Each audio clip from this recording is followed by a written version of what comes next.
Okay, one more segment to fix that derivation and make sure that that you feel like I know what I'm doing at any rate.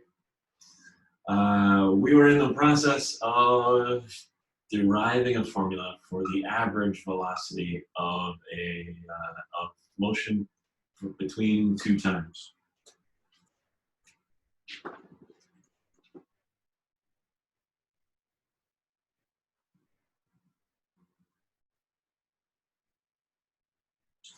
And we have the mean value theorem for integrals.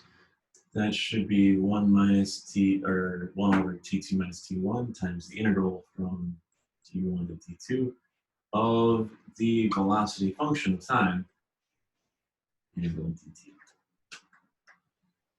If the acceleration is constant, then the velocity function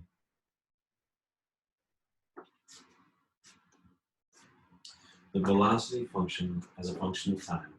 All right, so we've got the integral of the acceleration, constant acceleration dt. What if we start from 0? 0 to sometime t afterwards. We're going to get a0t plus v0.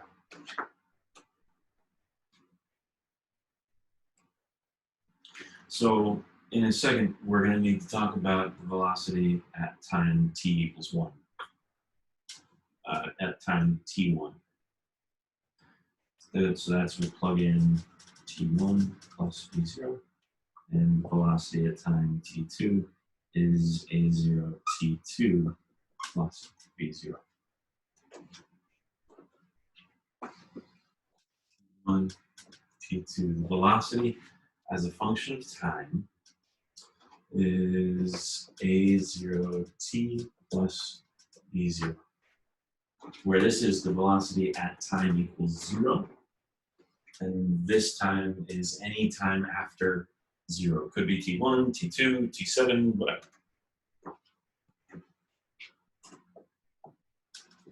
dt. Okay, so we take our integral, integrate that a0t squared over 2 plus v0t, evaluated from t1 to t2.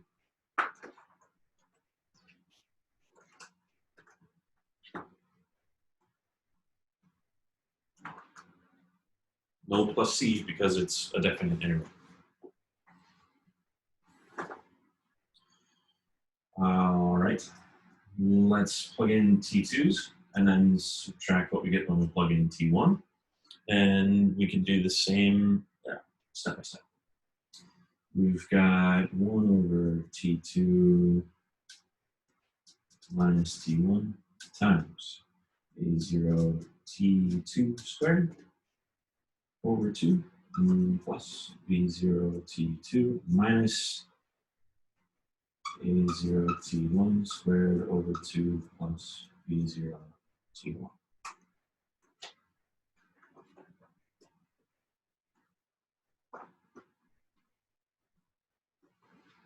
Again, let's distribute the negative. And then let's combine terms so that we can talk about a0 over 2 t2 squared minus t1 squared.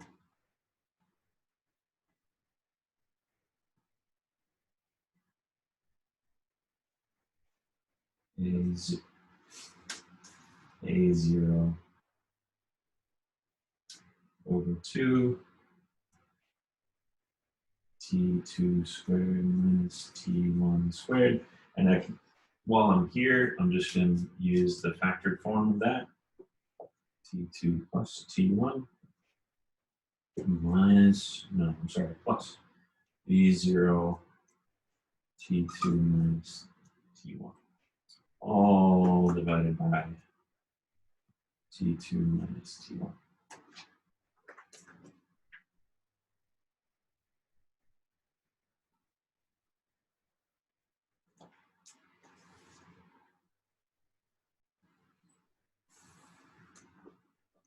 You still get that cancellation. I'm going to move back up here.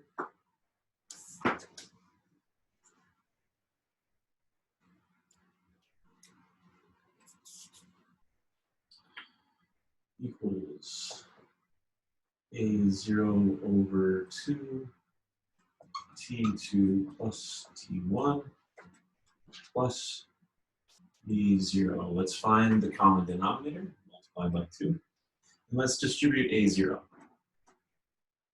So this is 2 times A0 T2 plus A0 T1. I'm sorry, 2, just that. Plus 2 B0 all over 2.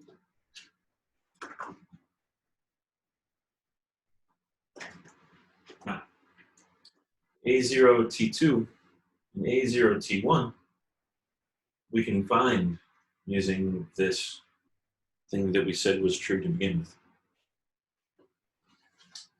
So this is A0 T2 is V at time 2 minus V0.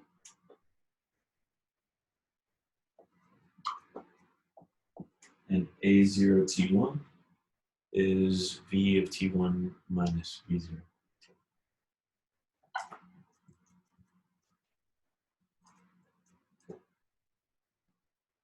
Plus 2V0 all over 2.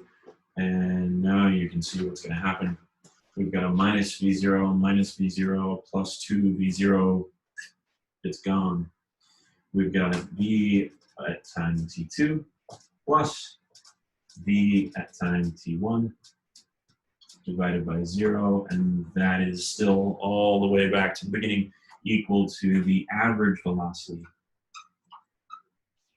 between T1 and T2. And the conclusion is that we just need the beginning and the end averaged, because the constant slope between lets us replace the actual function with a rectangle at height equal to the average of the beginning and the end. Okay. That's how that should have gone. I apologize for the confusion. And now we're done. See you Monday.